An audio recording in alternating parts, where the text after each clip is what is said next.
gentlemen, this is Monk with Sofa King News, and I'm standing here with Gary Fortin, the director of Road to Austin, a documentary about the live music scene in Austin. And did I read it right, from 1835?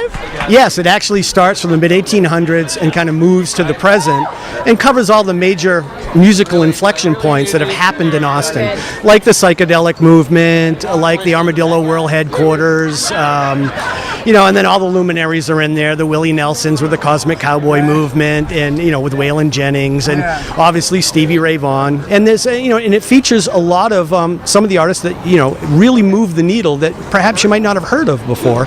And then the film kind of accumulates into a very large-scale musical performance, which was also entitled The Road to Austin. It was a very large concert that happened back in 2007 for upwards of 20,000 people. Wow. And we put 60 artists across the stage in one night, and we filmed the whole thing.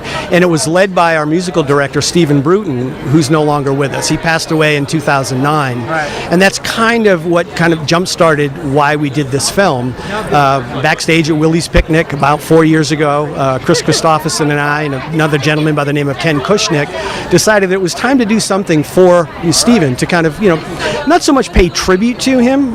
That's not the kind of person that Stephen was, but we needed to do something that would make a difference in Stephen's name. So we created an artist wellness program, and 100% of the proceeds from this film will go to fund and support the artist wellness program. Yeah. I'm a musician myself, and it's really fascinating to hear about them becoming the live music capital.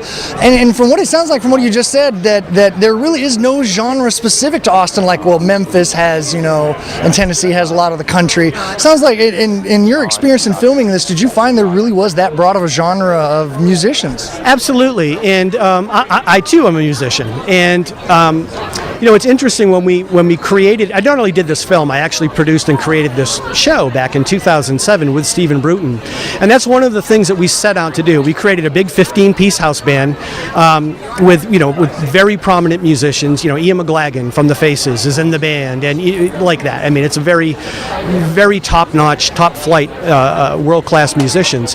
And then the premise of the concert was every 2 songs, a different artist would come out and perform. Okay. So we put 60 artists across the stage.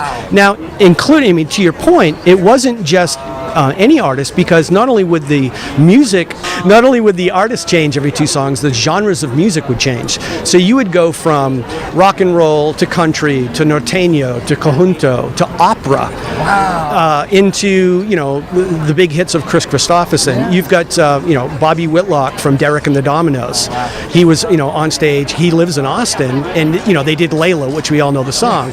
But this version has a 12-piece band and Eric Johnson and David Grissom playing guitar. Oh, wow. So those are the type of performances. It wasn't just your everyday run-of-the-mill concert, if you will. There's no shortage of live performance in Austin. So we set out to do something that was very, very different, and it was on a very large-scale stage. And the other interesting part about it is, there's some of the lesser-known musicians who played on this show who, typically aren't afforded this type of stage. Yeah. And we not only, brought them out and showcased them, in front of a 12-piece band, which they couldn't, it's not that they couldn't afford, but they're not at that point in their career yet. But the other interesting part about it is a lot of the headliners, if you will, came in and supported some of these musicians. For instance, an amazing artist named Carolyn Wonderland from Austin. Well, Bonnie Raitt came out as her lead guitarist. Right? So those are the kind of things that happened in this show, and we'll showcase some of that in this film.